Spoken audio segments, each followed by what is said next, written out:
அதான் நம்ம எல்லாரும் இன்னைக்கு ஒரு கல்யாணத்துக்கு போறோம்ல. இல்ல எனக்கு புரியல. அதான் நம்ம எல்லாரும் இன்னைக்கு ஒரு கல்யாணத்துக்கு போறோம்னு சொன்னேன்ல, கேட்டுச்சா இல்லையா? கல்யாணத்துக்கு போறீங்களா? இல்லங்க, நாங்க எல்லாரும் ஒரு கல்யாணத்துக்கு போறோம். நீங்களும் வந்தீங்கன்னா நல்லா இருக்கும். அப்படி பேசி பழகு. இந்த கண்டிஷன் போடுற வேலை எல்லாம் என்கிட்ட வச்சுக்காத, சரியா? ஆமா, எங்க போறீங்க? நம்ம சொந்தக்கார பொண்ணுக்கு கல்யாணம், அதுக்கு தான் போறோம். நீ சீக்கிரம் பஞ்சாயத்து போயிட்டு ரெடி ஆயிட்டு வா. ஆரம்பிச்சிட்டான். சீக்கிரம் போய் இடத்த பிடிப்போம். நான்லாம் வரல, நீங்க போயிட்டு வாங்க. என்னது வரலையா? கல்யாணத்துக்கு அப்புறம் என் புள்ள மட்டும் தனியா வந்தானா? பாக்குறவங்க என்ன தப்பு சொல்லுவாங்க. என்னடா இதெல்லாம்? ஆமா. அதெல்லாம் எனக்கு தெரியாது. நான் வரலன்னா வரல. ஐயோ, போட்டு விட்டுற போல இருக்கே. ஏய்! எங்க அம்மா தான் பேசிட்டு இருக்காங்க, நீயும் கூட பேசிட்டு இருக்க. மரியாதை இல்ல?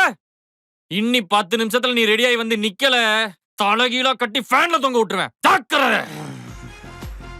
கிளம்பி. காலானா யாருன்னு அப்பப்ப காட்ட வேண்டியதா இருக்கு.